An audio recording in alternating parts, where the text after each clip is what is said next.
শরণার্থী আপডেটের নতুন ভিডিওতে সকলকে স্বাগত জানাই। আগস্ট মাসের 8 তারিখ প্রথম থেকে যুক্ত থাকলে বেশ কিছু ইনফরমেশন জানতে পারবেন যা আপনার জানার দরকার। যারা অবৈধভাবে বর্তমানে ইতালিতে যাচ্ছেন তাদের জন্য নিঃসন্দেহে আজকে ভিডিওটি দারুণ বার্তা দেবে বা অনেকটা সুখবরের মতো। আপনারা অলরেডি অবগত রয়েছেন লিবিয়া থেকে বা তিউনিসিয়া থেকে অবৈধভাবে যে সকল অভিবাসী ইতালিতে প্রবেশ করছে তাদেরকে আলবেনিয়াতে পাঠানোর জন্য ইতালি সরকারের সর্বশেষ চেষ্টাগুলোর খবর। আলহামদুলিল্লাহ, ভালো একটি তথ্য।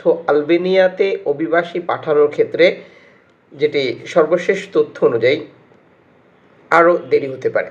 আলবেনিয়ায় নতুন করে 2টি অভিবাসী কেন্দ্র চালু করার যে চুক্তি করেছিল সেটি এখনও রেডি হয়নি বা এটি নির্মাণ কাজ সম্পূর্ণ হয়নি বলে একটি প্রতিবেদন প্রকাশ করেছে আনসা প্রতিবেদনে।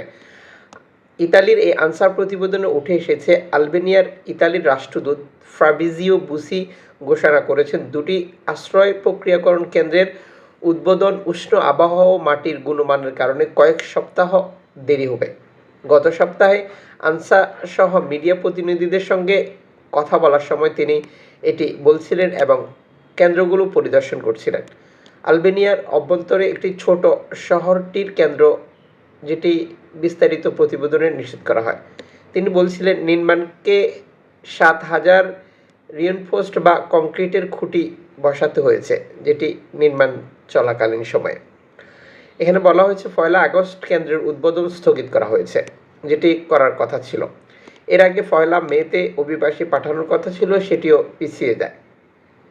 কূটনীতিক ব্যাখ্যায় তিনি বলেন অপ্রত্যাশিত পরিস্থিতির কারণে এমন হয়েছে। আমরা দেখছি এখানে ভঙ্গুর মাটি রয়েছে, তাই সুবিধা কেন্দ্র নির্মাণ করা অসম্ভব ছিল। 7,000 রিইনফোর্সড কংক্রিটের খুঁটি বসাতে বাধ্য হয়েছি, যার ব্যাস প্রায় 1 মিটার, ভূগর্ভস্থ অংশটি 13 মিটার। এছাড়া মারাত্মক গরমের কারণে নির্মাণ কাজ বাধা পড়েছে বলেও জানান তিনি। নির্মাণ সাইটগুলো ইতালির নিয়ম মেনে চলে। প্রবিধান অনুযায়ী দিনের উষ্ণতম সময়ে কাজ নিষেধ। সাম্প্রতিক সপ্তাহগুলোতে আবহাওয়ার কারণে সকাল 11টা থেকে বিকেল 5টা পর্যন্ত কাজ বন্ধ রাখতে হয়েছিল। যদিও অন্যান্য সুবিধা কেন্দ্রগুলোর কাজ প্রায় শেষ এবং কয়েক সপ্তাহের মধ্যে প্রস্তুত হবে বলেও তিনি আশা প্রকাশ করেছেন।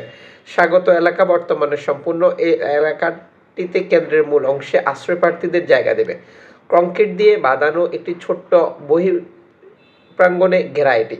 বৈদ্যুতিক খুঁটি বসানো হয়েছে। নকশা অনুযায়ী এখানে একটা বেডরুমে 4 জনের জন্য ব্ল্যাঙ্ক বেড, আলমারি এবং 4টি চেয়ার সহ একটি ছোট্ট টেবিল থাকবে, যেটি ইতালির নির্দেশনা অনুযায়ী। সর্বশেষ এই প্রতিবেদনে আরও যেটি যুক্ত করা হয়েছে, সমস্ত এলাকা শীতাতপ নিয়ন্ত্রিত হবে। সংলগ্ন এলাকায় ঝর্ণা থাকবে। ক্যাফেটেরিয়া আলবেনিয়ার কর্মীদের পরিচ্ছন্ন ও পরিবহন পরিষেবার জন্য নিযুক্ত করা হবে, সেটাও প্রস্তুত রয়েছে। ইতালির রাষ্ট্রদূত বলেন ক্যাফেটেরিয়ার সব জিনিসপত্র স্থানীয় কোম্পানি থেকে কেনা হবে। গোটা এলাকায় স্থানীয় অর্থনৈতিক উন্নতি ঘটবে। প্রত্যক্ষ এবং পরোক্ষভাবে শত শত লোক নিয়োগ করা হবে। সুবিধা কেন্দ্রের পরিধি 2 কিলোমিটার বেশি দীর্ঘ হবে। প্রায় 5.5 মিটার উঁচু সিমেন্টের দেওয়াল এবং দাতব্য কাঠামো দিয়ে ঘেরাও করা হয়েছে। 2 সরকারের মধ্যে চুক্তি অনুযায়ী কেন্দ্রের সর্বোচ্চ ধারণ ক্ষমতা 3,000। তবে বুসির কথায় প্রাথমিকভাবে মাত্র কয়েকশো লোককে নিয়ে আসা হবে। পর্যায়ক্রমে অনেকেই আসবে, যেটি প্রাথমিক ট্রায়ালে। পরিসংখ্যানগুলোর উপর ভিত্তি করে প্রস্তুতি নিচ্ছে সরকার। একবার চালু হলে কেন্দ্রগুলো পূর্ণ ক্ষমতাসহ কাজ শুরু করবে বলেও আশা প্রকাশ করা হচ্ছে। এখানে বলা হয়েছে সেনজেন বন্দরে নৌকায় আগত অভিবাসীদের প্রাথমিক প্রক্রিয়াকরণ হবে, সেখানে সবটাই প্রস্তুত রয়েছে। সমুদ্রপথে ইতালিতে আসা অভিবাসন প্রত্যাশীদের ঠেকাতে গত বছর কিছু আশ্রয় প্রার্থীকে আলবেনিয়ায় পাঠাতে চুক্তি করেন ইতালির কঠোর ডানপন্থী জর্জা মেলোনি। যে অভিবাসন প্রত্যাশীদের সবচেয়ে ঝুঁকিপূর্ণ বলে মনে করা হয়েছে তাদের ইতালিতে নিয়ে আসা হবে। বাকিদের ইউরোপ ইউনিয়নের বাইরে আলবেনিয়ার সেনজেন বন্দরে ফেরত পাঠানো হবে। সেখানে এলে তারপর অভিবাসন প্রত্যাশীদের গজাদারের একটি সামরিক ঘাঁটিতে অন্য কেন্দ্রে নিয়ে যাওয়া হবে। আশ্রয় প্রক্রিয়া আবেদনপত্র তারা তখন অপেক্ষা করবেন, তখন গজাদারে থাকবেন তারা। জুনের শুরুতে আলবেনিয়া সফরের সময় ইতালির প্রধানমন্ত্রী জর্জিয়া মেলোনি প্রতিশ্রুতি দিয়েছিলেন 2টি কেন্দ্রের কমপক্ষে 1 আগস্ট চালু হবে। প্রতিশ্রুতি সত্ত্বেও কেন্দ্রগুলো এখনও চালু হয়নি। তার মানে খুব সহসায় আলবেনিয়াতে অভিবাসী পাঠানোর ব্যাপারটা এখনও শুরু হচ্ছে না। যদিও এই প্রতিবেদনে নিশ্চিত করা হয়নি যে ঠিক কবে নাগাদ বা কবে থেকে অভিবাসীদেরকে এই আলবেনিয়াতে পাঠানোর প্রক্রিয়াটি শুরু করবে। তবে বর্তমান সময় পর্যন্ত এটা নিশ্চিত যে আলবেনিয়াতে শরণার্থী আপাতত পাঠানো হচ্ছে না।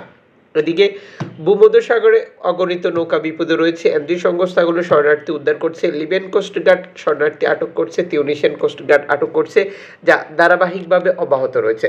প্রিয় দর্শক, এ হচ্ছে লিবিয়া থেকে ইতালিতে যাওয়া, তিউনিসিয়া থেকে ইতালিতে যাওয়া অভিবাসীদেরকে আলবেনিয়াতে পাঠানোর সর্বশেষ আপডেট ইনফরমেশনটি।